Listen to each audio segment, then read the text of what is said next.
Hello students. Unit 2 का next topic है हमारे सिलेबस का exact equation. Exact differential equation भी बोलते हैं उसको। तो एग्जैक्ट डिफरेंशियल इक्वेशन का जो फॉर्म है वो देख लीजिए यहाँ पे। A differential equation of the form M D x plus N D Y is equal to zero is said to be an exact differential equation if it satisfy the condition del m by del y is equal to del n by del x। एक ऐसा differential equation जो M D x plus N D Y is equal to zero के form में होता है उसे exact differential equation कहते हैं यदि वह इस कंडीशन को सेटिस्फाई करे del M by del Y is equal to del N by del X. इस कंडीशन को सेटिस्फाई करने पर ही ये जो डिफरेंशियल इक्वेशन है वो क्या कहलाएगा, एग्जैक्ट कहलाएगा। एंड द सॉल्यूशन ऑफ एबो डिफरेंशियल इक्वेशन इज, और इस एग्जैक्ट डिफरेंशियल इक्वेशन तो वो तभी कहलाएगा जब वो इस कंडीशन को सेटिस्फाई करता है। उसके बाद आपको उसका सॉल्यूशन भी निकालना पड़ेगा। तो सॉल्यूशन क्या है आपका, उसका integration M D x plus integration N D Y plus C. ठीक है। यहाँ ये देखो, यहाँ मैंने ये स्पेसिफाई किया हुआ है कि y कांस्टेंट होगा, मतलब ये जो टर्म होगा उसमें y को कांस्टेंट के फॉर्म में लेना है हमको। और ये जो टर्म है इंटीग्रेशन एन डी वाई का, terms of N free from X. ठीक है। क्या बोल रहा है, ये जो टर्म रहेगा वो x से फ्री रहेगा, मतलब उसमें x के टर्म्स नहीं लिए जाएंगे। और यदि उसमें x यहाँ n की जो भी वैल्यू है उसमें x, सारे में x के टर्म्स हैं, तो हम उसमें से किसी भी वैल्यू को नहीं लेंगे यहाँ पर। ठीक है।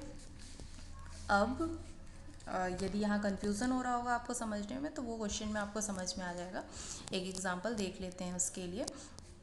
Solve X D x plus Y D Y is equal to A square x D Y minus Y D X upon x square plus Y square. सबसे पहले तो इसको पहले एग्जैक्ट इक्वेशन बनाना पड़ेगा, उसका फॉर्म लेना पड़ेगा हमको डिफरेंशियल इक्वेशन का।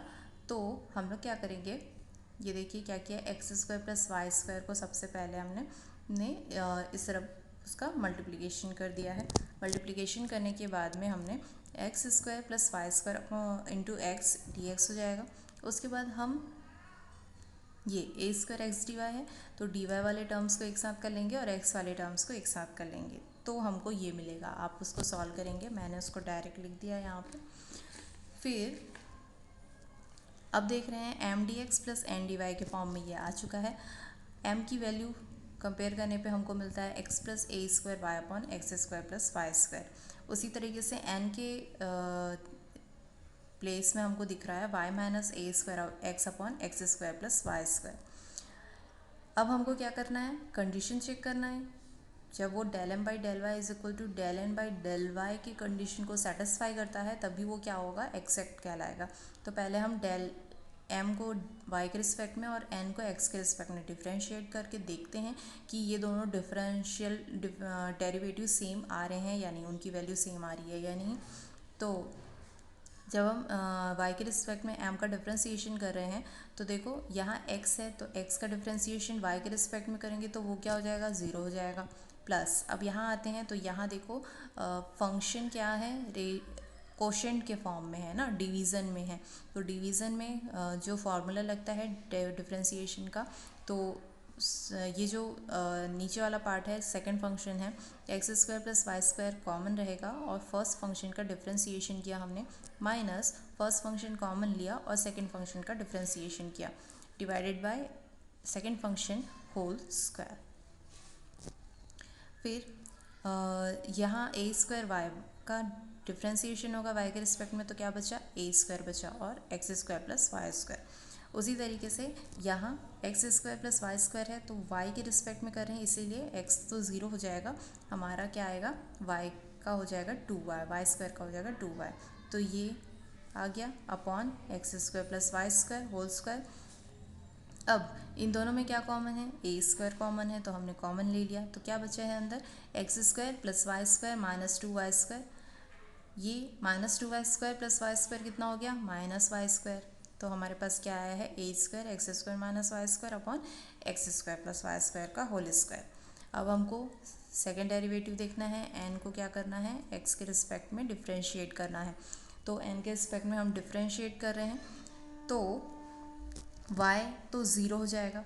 उसके बाद में फिर से ये किसके फॉर्म में है, डिवीज़न के फॉर्म में है, तो डिवीज़न में है, फ्रैक्शनल में है, फ्रैक्शन है एक, तो उसको फिर से हमको फॉर्मूला लगाना पड़ेगा differentiation of quotient of two function का।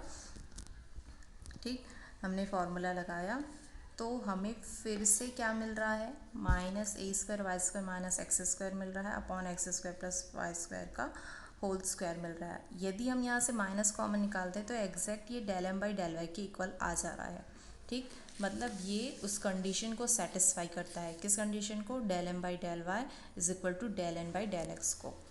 अब क्या बोला है, यदि उसने इस कंडीशन को सेटिस्फाई किया इक्वेशन ने, तो वो क्या कहलाएगा, एग्जैक्ट डिफरेंशियल इक्वेशन कहलाएगा। तो ठीक है, हमारा जो इक्वेशन था, क्वेश्चन था, वो एग्जैक्ट बन गया है। And the solution of above differential equation is, ठीक है, अब सॉल्यूशन में आते हैं, हमको क्या करना है, integration of M D x plus integration of N D Y plus C, तो हमने लिया। ठीक, यहाँ उसके बाद में m की जो वैल्यू थी हमने पुट की, n की जो वैल्यू थी हमने पुट की। अब वहाँ क्या लिखा था, m में y कांस्टेंट होगा। ठीक है, तो y को कांस्टेंट के फॉर्म में लेंगे तो यहाँ क्या हो जाएगा, एक्स डी एक्स, और ये हो जाएगा ए स्क्वायर वाई, कॉमन निकल गया, y भी कांस्टेंट था अगर इसलिए। अब ये y तो इसके साथ में प्लस है, बीच में साइन, तो कॉमन तो निकल नहीं सकता, इसीलिए साथ में डिफ्रेंशिएट होगा। ठीक, अब हम लोग देखते हैं कि ये जो y है, ठीक है, अब n वाला टर्म्स देखते हैं हम लोग, n के टर्म्स को। तो n के टर्म्स को क्या करना था, हमको टर्म्स फ्री फ्रॉम x करना था। तो ये इसमें जो x वाले टर्म्स होंगे वो हट जाएंगे। ठीक है, तो देखो ये वाला जो टर्म है उसमें x के वेरिएबल्स हैं, मतलब ये वाला टर्म हमको टोटली हटा देना है यहाँ से। तो बचा कौन सा टर्म, y। ठीक, तो ये वाला लिया हमने, integration of y dy is equal to c। अब इंटीग्रेट किया हमने, इंटीग्रेट करने पे x का क्या होगा, x square by two plus 1 upon x square plus Y square का क्या होता है, आप फॉर्मूला देखिए, वहाँ होता है 1 upon y tan inverse x upon y होता है उसका इंटीग्रेशन, y कैंसिल हो गया, प्लस y का होगा वाई स्क्वायर बाई टू, फिर x square plus Y square upon two, यहाँ से इन दोनों के बेस में 2 है तो ये बन गया x square plus Y square by two, फिर बचा प्लस ए, ये y कैंसिल हो गया है तो बचा ए square tan inverse x upon Y is equal to C. ठीक है, तो ये हमारा डिफरेंशियल एग्जैक्ट डिफरेंशियल इक्वेशन था। आपको क्या, एक बार मैं फिर से रिपीट कर देती हूँ, आपके एग्जैक्ट डिफरेंशियल इक्वेशन में सबसे पहले आपको क्या करना है, हमको चेक करना है कि ये एग्जैक्ट है कि नहीं है, पहले तो और वो कैसे चेक करेंगे, इस कंडीशन से, del M by del Y is equal to del N by del x निकालेंगे। उसके बाद फिर यदि वो एग्जैक्ट निकलता है तो एग्जैक्ट निकलने के बाद उसका सॉल्यूशन हम इस कंडीशन से करेंगे। ठीक, अब आपके यदि मन में ये क्वेश्चन आ रहा होगा कि यदि एग्जैक्ट नहीं हुआ, इस कंडीशन को फॉलो नहीं किया उसने, तब क्या करेंगे, तो उसके लिए और भी टाइप्स होते हैं उसको सॉल्व करने के, जो कि हम लोग नेक्स्ट वीडियोस में देखेंगे। Okay student, thank you.